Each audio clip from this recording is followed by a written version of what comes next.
everyone, and welcome to Tuesdays with Tabitha, a weekly live stream where we discuss how you can manage change to prevent or resolve conflict in your workplace.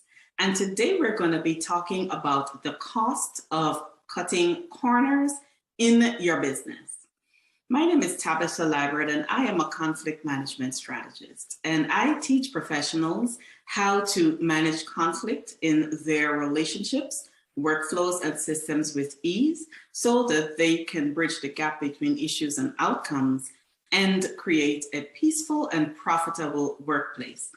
If you are joining us today, please say hi in the chat below so that I can greet you.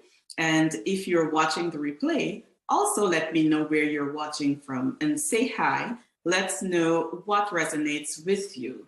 If there's anything you'd like to discuss, or if you have thoughts that are different from mine or additional things that you would have come to mind that I didn't think of. So let's have a conversation in the chat. Now today, in talking about cost cutting, I want to share something that is often discussed in business, and that is alignment. It's a word that is often used, and it has layers and layers of meaning. As a noun, one of the meanings of alignment is the correct positioning of something. And in business, alignment refers to a process of organizing things to improve collaboration across the different areas of your organization. And usually it's done to streamline business efforts.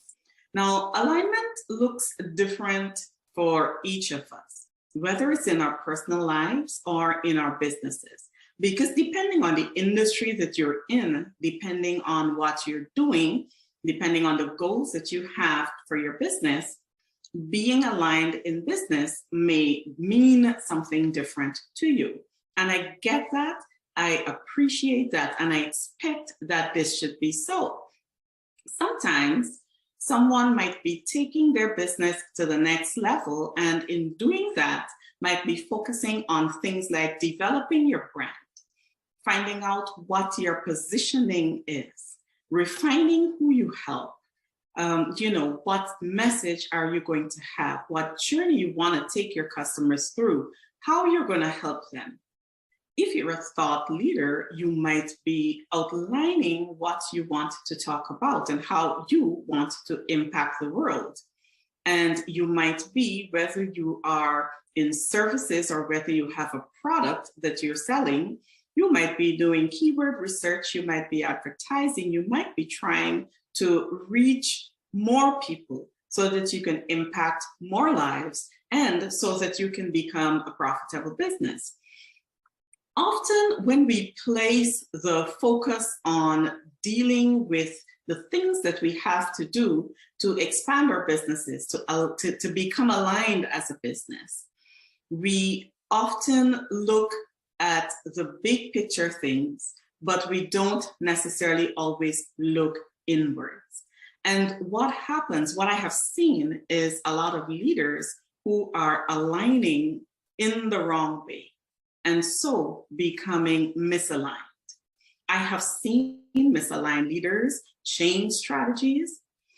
Instead of aligning the process of hiring people and finding the right people so that they get the right person for the job, who can implement the strategy that they are looking for. I've seen misaligned leaders throw a team together to do work and call it a collaborative effort instead of keeping people in the roles that they're gifted for and then measuring their performance in those specific roles. I've seen misalignment leaders take a process and slap the cross on it and say that God himself has revealed this strategy to them, which I'm sure is true. But when God has revealed that strategy to you, the next step is for you to test it and validate it instead of moving from idea to documenting that strategy to launching it.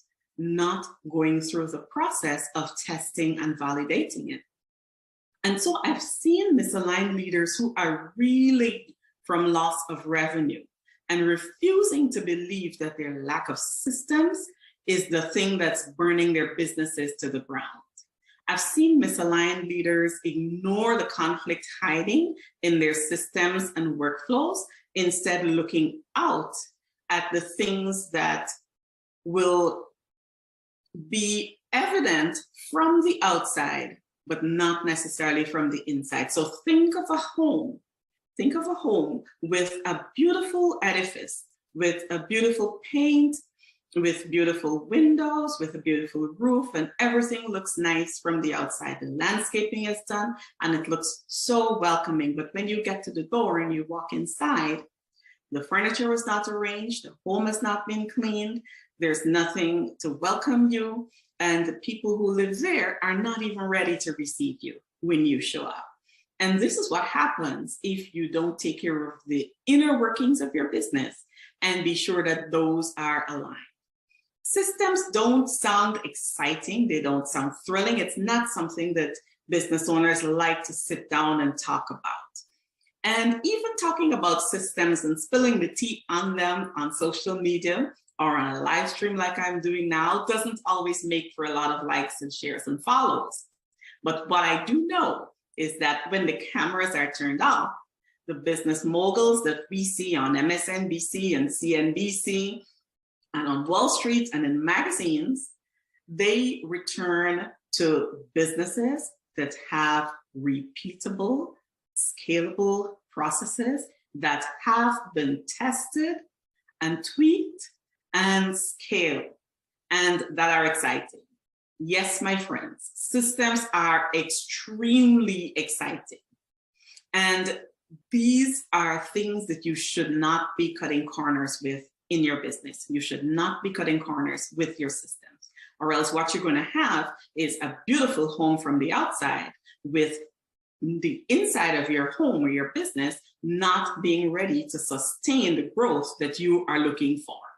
So if you want to have the inner workings of your business aligned and ready to scale and ready to make you profit, it means that you are doing these three things. You're not cutting corners in these three areas. The first area is that you're outlining the roles that you have and validating them. So you're looking at the business that you are building, you're looking at what you're going to be doing, and then you're identifying the roles that exist inside of that business to support the entire structure. And once you have identified those roles, you want to be outlining them and then validating them. Is the work that you are asking to do, asking the person to do, realistic? Can it be done in the time that you expect it to be done? Who has tried it? Have you tracked the time that they're spending? Have you taken feedback from them on how this is working? Have you spent enough time focused on the work instead of shifting to do something else? With respect to roles also, do you have the right people in their respective roles?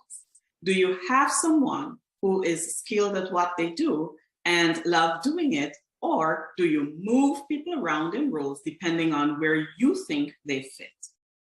The second tip, which is the second thing that you don't want to be cutting corners in your business, is your workflows. So you are creating and testing workflows. You're asking yourself, is the timing and sequence of the tasks that are being done correct? Are they being done in the right order? Is there transparency so that everyone knows and understands what the other person is doing and they understand how all of the cogs fit into the wheel? That's something that you want to be checking, you want to be testing, you want to be making sure that that works well. And the third thing that you are not going to cut corners on, which means you are going to be doing this too, is you are creating your standard operating procedures, because your processes, the repeatable steps that you have people doing in your business, are steps that you are going to be validating.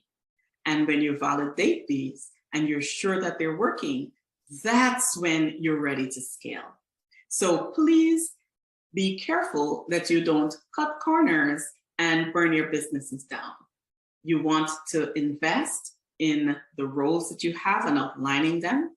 You want to invest in testing and creating your workflows, and you want to invest in your standard operating processes. And you want to make sure that having done that, you've invested in your organizational chart and you're able to have a business that is healthy, systems that have been tested, workflows that are working, and then you are ready to make your profits and scale.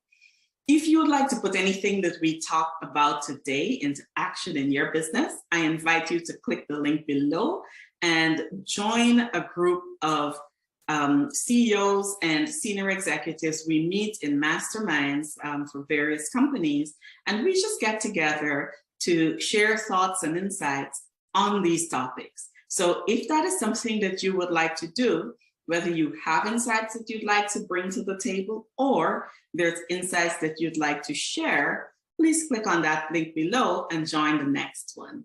And as always, be careful and have a wonderful